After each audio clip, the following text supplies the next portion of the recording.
Dans le cadre de notre méditation. Alors pour cela, je vais nous inviter à lire un texte, celui qui nous vient de Genèse chapitre 12, verset 3.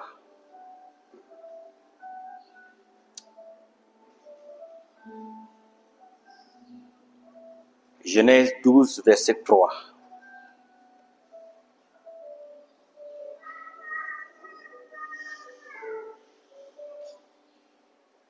Genèse 12, verset 3, il est écrit: Je bénirai ceux qui te béniront, et je maudirai ceux qui te maudiront, et toutes les familles de la terre seront bénies en toi. Amen. Que Dieu nous bénisse au nom de Jésus-Christ. Voilà donc, bien aimé, notre texte de base, qui est le fondement de l'évangile. Alors, si on peut avoir la définition de l'évangile, c'est que l'évangile, c'est autre chose que la bonne nouvelle. C'est ça l'évangile. La bonne nouvelle. Quand on dit bonne nouvelle, les gens se demandent que, mais où est cette bonne nouvelle-là? Parce que selon les hommes, quand on parle de bonne nouvelle, c'est peut-être que c'est la nouvelle de l'argent. On va te payer des arriérés. On va t'acheter une voiture. On va te construire une maison. On va te donner la nourriture. Voilà ce que les gens veulent entendre quand on parle de bonne nouvelle. Mais bien aimé, ce matin, il ne s'agit pas de ce qui relève de ce monde.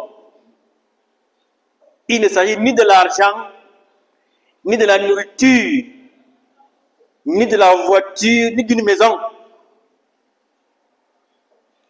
Mais la bonne nouvelle ici, c'est quoi? C'est Jésus-Christ. Alléluia. Amen. La bonne nouvelle, quand on parle de l'évangile, on parle de Jésus. C'est ça la bonne nouvelle.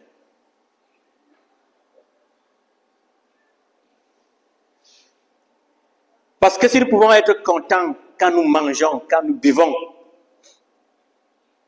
mais nous ne serons pas contents quand nous mourrons. Si on te parle de la mort, non, tout le monde va fuir. Mais la bonne nouvelle donc de Jésus-Christ, c'est la bonne nouvelle de la vie éternelle. C'est la nouvelle de la vie. C'est pourquoi elle est au-delà de ce que nous pouvons penser. C'est la nouvelle de la vie.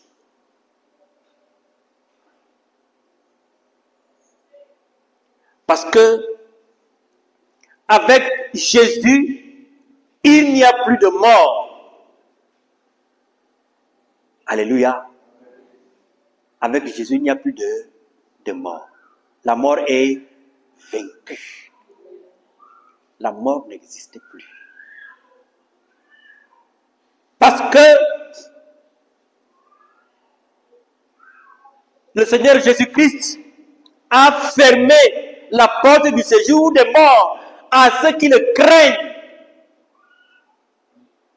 C'est ça la bonne nouvelle. La bonne nouvelle, c'est que vous ne mourrez plus. N'est-ce pas ça la vraie bonne nouvelle?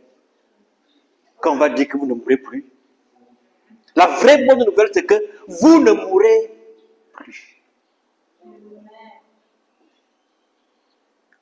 La mort n'a plus le droit de citer dans vos vies. C'est de ça qu'il est question. Parce que le Seigneur Jésus-Christ a vaincu la mort.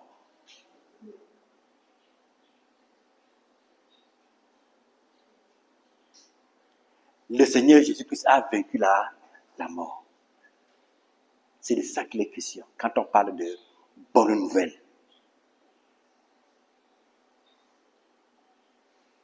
Donc, cette bonne nouvelle qui est donc en Jésus-Christ, elle est manifestée, n'est-ce pas, elle a été manifestée, n'est-ce pas, à partir de la naissance de Jésus-Christ. Mais elle est préparée avant même la naissance de Jésus-Christ. C'est pour cela que nous sommes partis lire dans le livre de Genèse, pour voir le fondement de la bonne nouvelle. Le fondement de la bonne nouvelle dans le livre de Genèse qui dit « Je bénirai ceux qui te béniront et je maudirai ceux qui te maudiront. Et toutes les familles de la terre seront bénies en toi. » Toutes les familles de la terre. C'est-à-dire que la bénédiction sera répandue sur toutes les familles de la terre. Voilà l'annonce de la bonne nouvelle.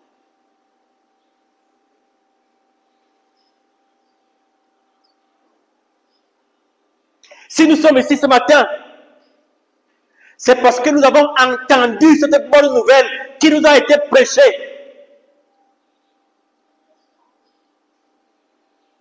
Notre présence ici est que nous avons entendu la bonne nouvelle, nous l'avons comprise et nous croyons que c'est vrai ce qu'on nous a dit. Que la mort n'est plus.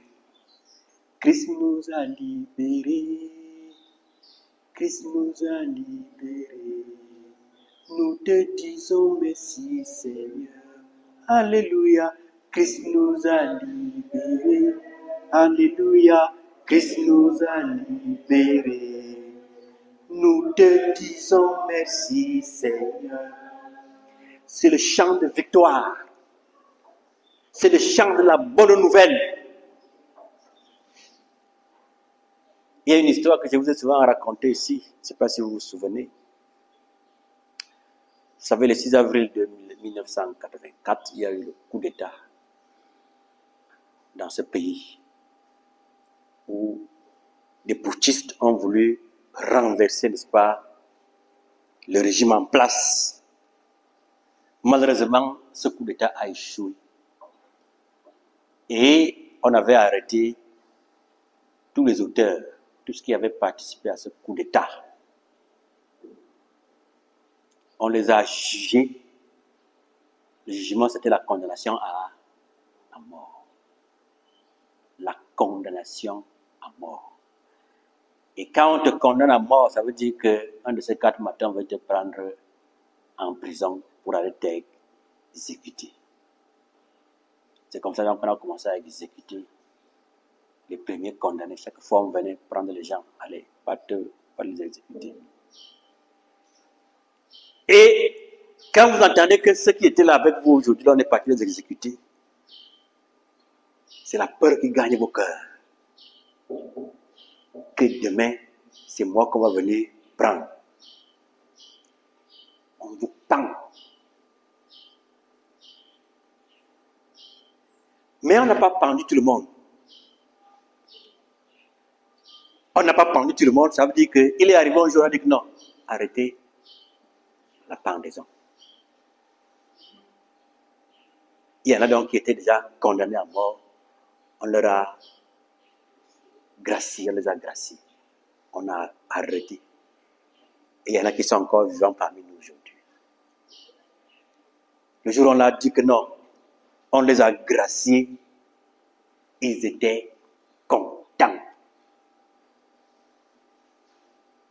Parce qu'on a annulé l'acte qui les condamnait. Lorsqu'on revient maintenant dans la vie spirituelle, nous également, nous étions condamnés à mort. Nous étions condamnés à mort. Mais le Seigneur Jésus-Christ est venu, n'est-ce pas, pour prendre notre peine. C'est-à-dire, lui, il a accepté de prendre la peine, de purger la peine de la condamnation à mort pour nous laisser libres. Il est venu, il a dit ceci. Moi, au lieu de tuer tous ces gens-ci, moi, je vous donne ma vie. Parce que sa vie était précieuse. Mais il savait que si lui on le tue, il a la possibilité de ressusciter. C'est ce que les gens, eux, ils ne savaient pas. C'est pour ça qu'il leur a dit que moi, je me mets à leur place. Au lieu de les tuer, tuez-moi.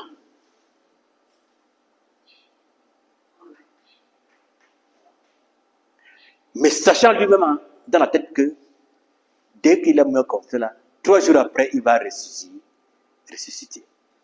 Et dès que l'acte est posé, nous sommes libérés définitivement. Donc, après sa naissance, après sa mission, son ministère, il est mort et ressuscité. Voilà pourquoi nous prêchons la résurrection de Christ, parce qu'elle a été un événement capital pour notre salut. La bonne nouvelle que Christ est ressuscité, c'est ça qui accomplissait la mission de Dieu parmi les hommes. La bonne nouvelle que Christ est ressuscité des morts, c'est ça qui a rétabli le lien entre nous et Dieu. C'est pourquoi lorsque cet évangile est prêché, ceux qui l'entendent et qui l'acceptent, n'est-ce pas, sont dans la joie que ils ont été sauvés, ils ont été libérés. Christ leur a donné la vie et la vie éternelle.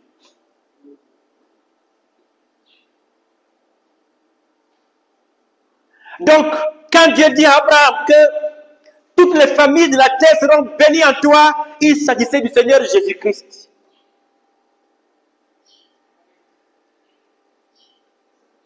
Parce que c'est nous qui, c'est le Seigneur Jésus-Christ a dit que c'est notre appartenance à Christ qui nous donne les bénédictions.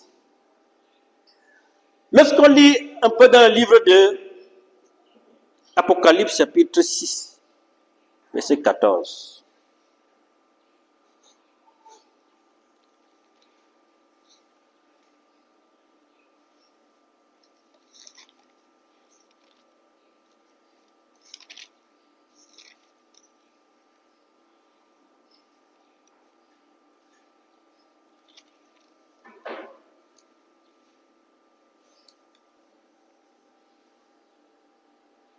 J'ai vu un ange qui volait au milieu du ciel. Il avait un évangile éternel pour annoncer aux habitants de la terre, à toute nation, à toute tribu, à toute langue et à tout le peuple. Il disait d'une voix forte: craignez Dieu et donnez-lui gloire, car l'heure de son jugement est venue, et adorez celui qui a fait le ciel, la terre, la mer et les sources d'eau.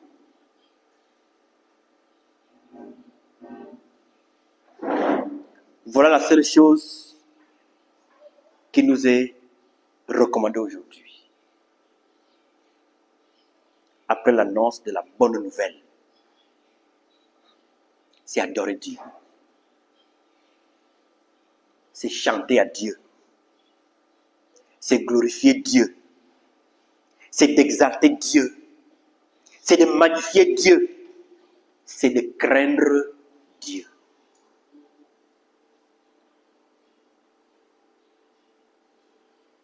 que nous sommes sauvés. Parce que nous sommes délivrés. Parce que nous sommes libérés. La Bible dit, il disait d'une voix forte, c'est l'ange, craignez Dieu et donnez-lui gloire. Craignez Dieu et donnez-lui gloire.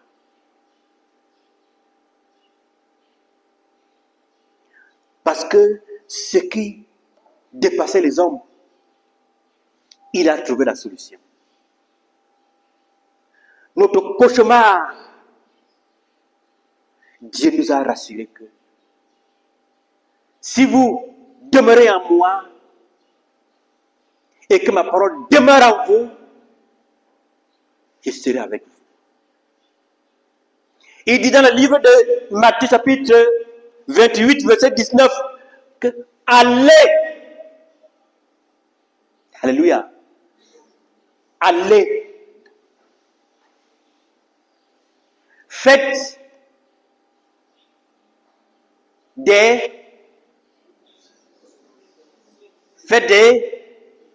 de toutes les nations des disciples. Pourquoi? Pour annoncer la bonne nouvelle.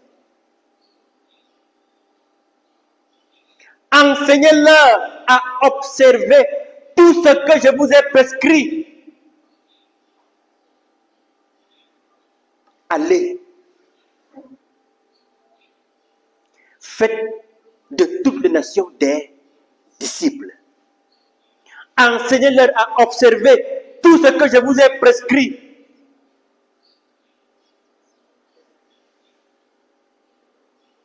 Et voici, je serai avec vous tous les jours jusqu'à la fin du monde. C'est la bonne nouvelle. Tu dois être le messager de cette bonne nouvelle. Tu ne dois pas la garder avec toi. Parce que tu l'as accepté.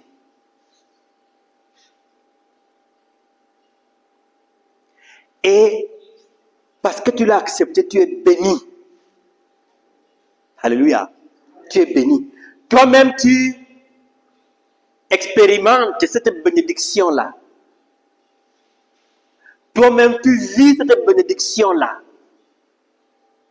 Donc, il s'agit maintenant d'aller et de partager cette bénédiction. C'est ça, faire des nations des disciples. Partager la bénédiction.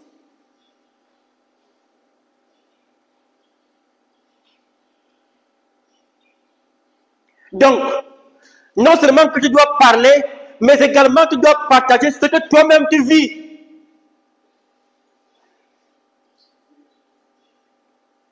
Parce que tu es béni. Et cette bénédiction-là que tu vis, tu dois la partager avec ton prochain. Nous devons partager la bonne nouvelle. Nous devons propager la bonne nouvelle. C'est notre message.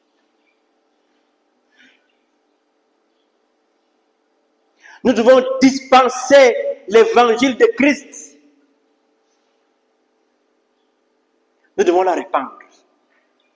Les gens en ont besoin parce que c'est l'évangile de vie.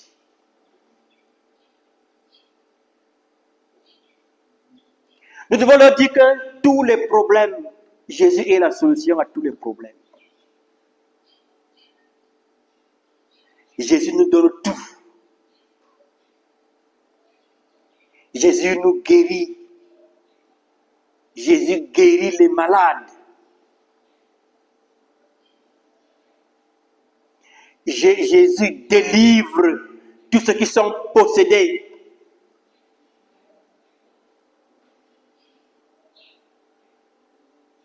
Peut-être tu es environné par des gens qui font des pratiques des ténèbres. Des gens qui vantent, qui vendent les autres. Des gens qui envoûtent. Des gens qui possèdent. Il n'y a que Jésus-Christ pour te mettre à l'abri de tels gens. Il n'y a que Jésus-Christ. C'est ça la bonne nouvelle. Jésus te préserve du filet de l'oiseleur. Il te préserve des flèches empoisonnées de Satan. Il te préserve du mal. C'est ça la bonne nouvelle de Jésus-Christ. Jésus te nourrit. Jésus te donne à boire. Jésus sauve les situations. Jésus-Christ t'honore même. Alléluia. C'est ça la bonne nouvelle. Vous avez reçu ce message. Partagez-le. Ils sont encore nombreux qui meurent encore dehors, dans l'ignorance. Parce que la première chose que Satan fait dans la vie des gens, c'est l'aveuglement spirituel. Je vous ai dit ici que tant que vous ne pouvez pas prendre le temps de lire la Bible, sachez que vous êtes encore possédé. Si vous ne prenez pas le temps de prier, vous êtes encore possédé. Le diable encore, il vit encore dans ton cœur. Que chacun fasse cette expérience. Est-ce que quelqu'un peut passer le temps pour lire la Bible? Est-ce que, au-delà de ce qu'on vient lire la Bible ici, tu la lis également chez toi? Tu en fais un devoir. Je vous dis qu'il n'y a pas une autre délivrance que celle-là.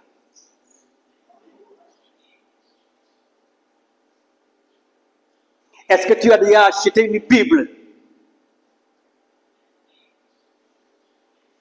Est-ce que tu as économisé de l'argent pour acheter une Bible? Ou alors tu attends qu'on t'offre une Bible? C'est le point de départ de la délivrance. Est-ce que tu prends du temps pour prier? Pour prier pour que Dieu te délivre? Pour prier pour que Dieu te montre des choses qui se sont cachées? Pour prier pour tes enfants, pour ta famille, pour l'église, pour les hommes de Dieu? Est-ce que c'est ta préoccupation? Voilà la vie spirituelle.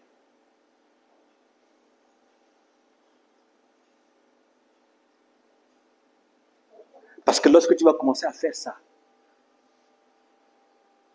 tu vas expérimenter de nouvelles choses dans la vie spirituelle. Et tu vas mieux comprendre cet évangile, cette bonne nouvelle. Parce que tu peux l'entendre comme ça de tes oreilles, comme on entend aussi la musique. Mais il faut expérimenter la bonne nouvelle de Christ. Celle qui dit que celui qui se confie en moi ne sera jamais confus. Il faut l'expérimenter. L'évangile de Christ. Lisons Romains 1, verset 16.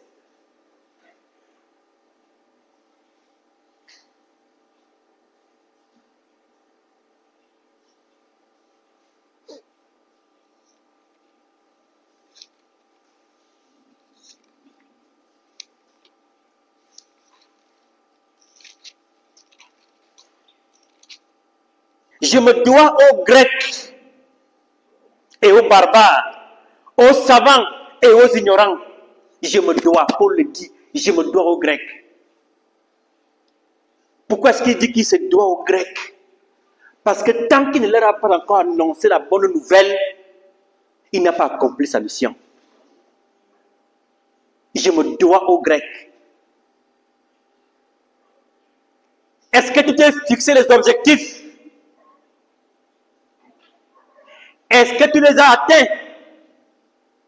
En ce qui concerne le partage de la bonne nouvelle, en ce qui concerne la propagation de la bonne nouvelle, en ce qui concerne le partage de la bénédiction que tu as reçue à partir de la bonne nouvelle, Est-ce que tu t'es fixé des objectifs pour dire que je me dois à tel?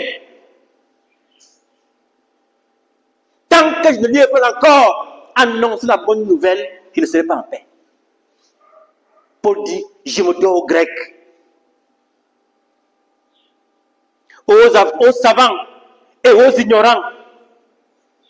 Ainsi, j'ai un vif désir de vous annoncer aussi l'évangile à vous qui êtes à Rome. Paul avait la soif d'annoncer l'évangile, d'annoncer la bonne nouvelle. Pourquoi il avait la soif d'annoncer la bonne nouvelle? Parce qu'on le connaît dans son ancienne vie. Il a ses frères, ses amis avec qui il a marché dans leur ancienne vie.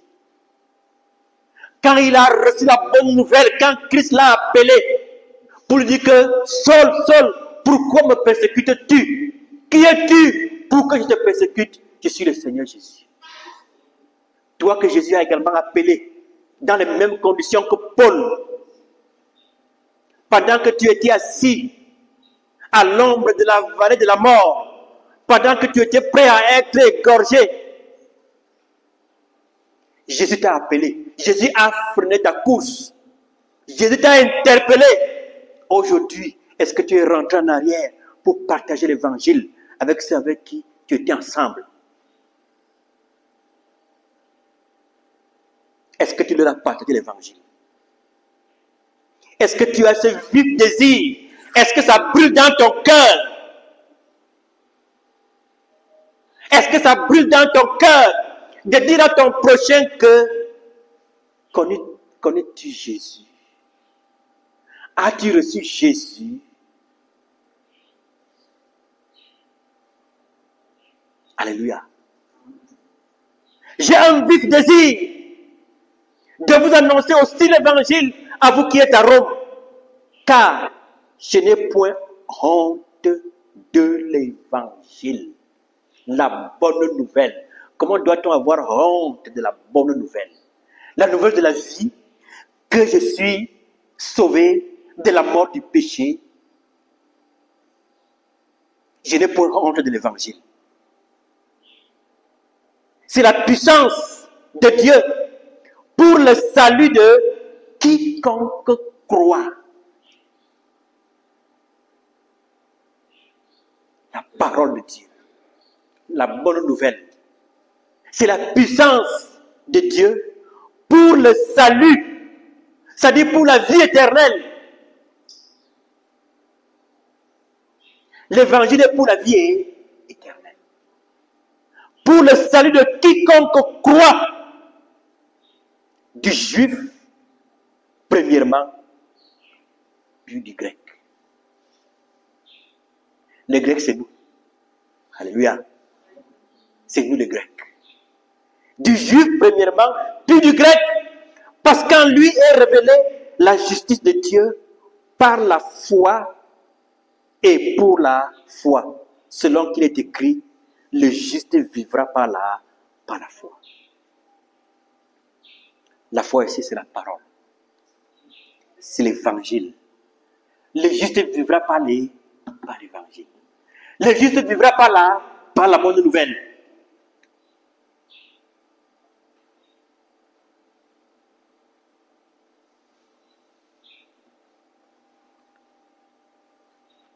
La bonne nouvelle.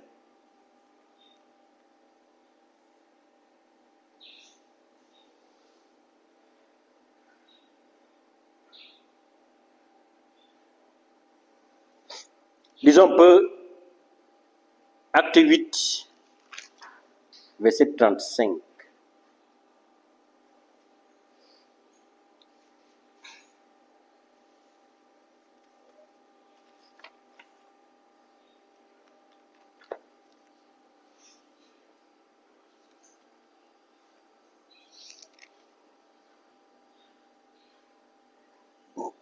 L'eunuque éthiopien.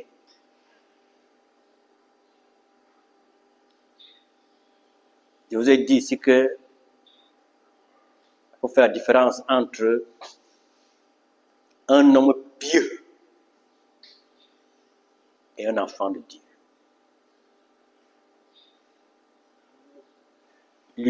L'eunuque éthiopien était un homme pieux, comme Corneille. Vous connaissez l'histoire de Corneille dans le livre des Actes. C'est des gens qui aiment Dieu.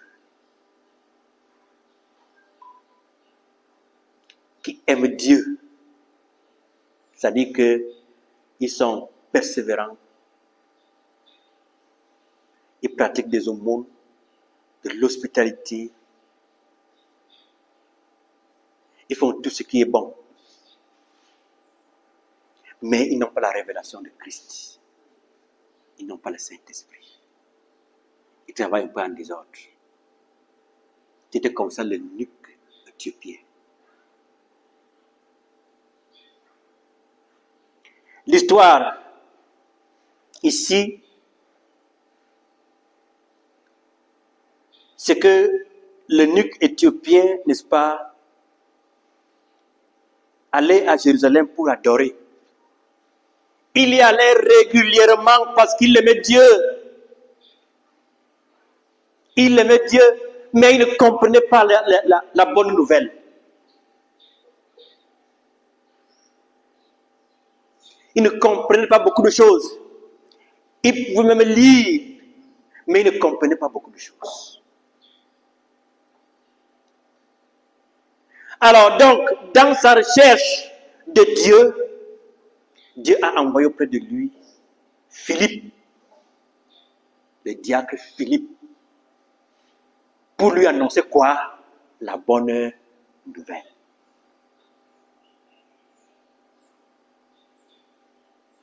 Dieu a envoyé Philippe pour annoncer à l'eunuque éthiopien la bonne nouvelle. Vous irez lire dans le livre de Actes chapitre 8, à partir du verset 26.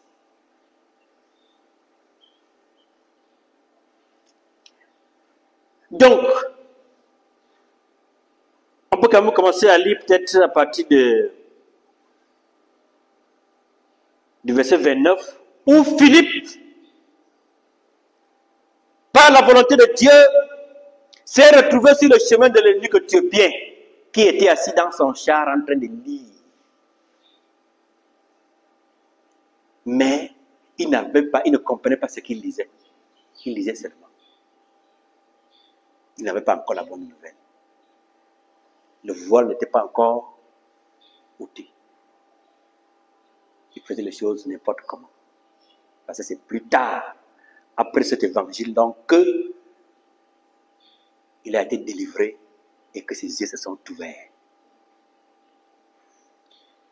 L'Esprit dit à Philippe, avance et approche-toi de ce char.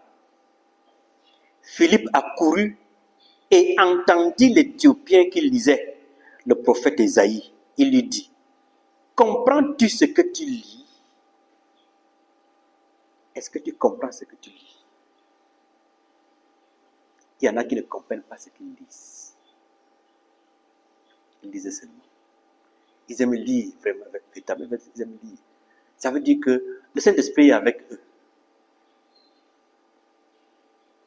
Mais le Saint-Esprit n'est pas encore en eux. Il est avec eux, mais il n'est pas encore en eux. Il aime lire.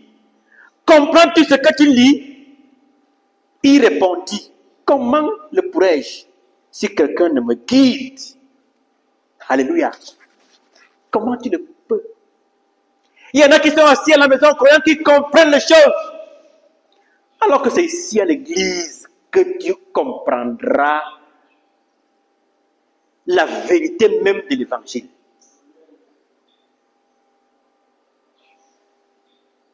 Il y en a qui lisent sans comprendre. C'est comme ça que l'eunuque allait et rentrait. Parce que la Bible dit que comment comprendront-ils s'il n'y a personne qui a été envoyé? Vous voyez? Parce qu'il y a des gens qui parlent des choses qu'ils ne connaissent pas. Ils induisent la majorité en erreur.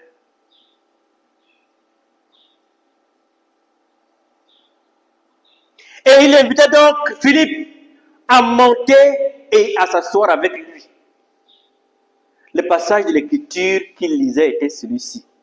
Il a été mené comme une brebis à la boucherie et comme un agneau muet devant celui qui le tend. Il n'a point ouvert la bouche. Dans son humiliation, son jugement a été levé. Et sa postérité qui la dépeindra, car sa vie a été retranchée de la terre. L'eunuque dit à Philippe, je te prie, de qui le prophète parle-t-il ainsi? Est-ce de lui-même ou de quelqu'un d'autre? Donc il disait le prophète Isaïe, il ne comprenait pas ce que ce passage disait exactement. Et comme l'Esprit avait envoyé Philippe vers cet eunuque éthiopien pour lui annoncer la bonne nouvelle, il a été humble pour appeler Philippe pour lui dire que de qui le prophète parle-t-il? De lui-même ou de quelqu'un d'autre? Parce qu'il était confus. Alors Philippe, ouvrant la bouche pour lui annoncer la bonne nouvelle, et commença par ce passage, lui annonça la bonne nouvelle de Jésus. La bonne nouvelle de Jésus. La nouvelle de la vie. Comme ils continuaient donc leur chemin, ils rencontrèrent de l'eau. Et l'eunuque dit, voici de l'eau. Qu'est-ce qui empêche que je ne sois baptisé? Ça veut dire que dans le contenu de la bonne nouvelle, il y avait ce message, repentez-vous et que chacun de vous soit baptisé au nom de Jésus-Christ. Repentez-vous. C'est ça la bonne nouvelle. Et Philippe dit, si tu crois de tout ton cœur, cela est possible. Et l'eunuque descendit. Et l'eunuque répondit, je crois que Jésus-Christ est le Fils de Dieu. C'est ça la bonne nouvelle. Je crois que Jésus-Christ est le Fils de Dieu. Donc le message que nous devons prêcher, la bonne nouvelle que nous devons partager, c'est que Jésus-Christ est le Fils de Dieu qui est venu pour nous sauver de la mort du péché. Et lorsqu'on le saisit, nous avons la vie et la vie éternelle. Quiconque croit et reçoit Jésus-Christ dans son cœur a la vie éternelle. C'est ça la bonne nouvelle. Et il fit arrêter le char. Philippe et l'eunuque descendirent tous deux dans l'eau et Philippe baptisa l'eunuque. Amen. Donc, voilà donc bien aimé dans le Seigneur ce que Dieu a mis dans ma bouche ce matin. On aurait eu à dire beaucoup de choses, mais on va y revenir dans les enseignements pour davantage vous transmettre les détails de ce que c'est que la bonne nouvelle. Parce que nous avons l'évangile de Dieu,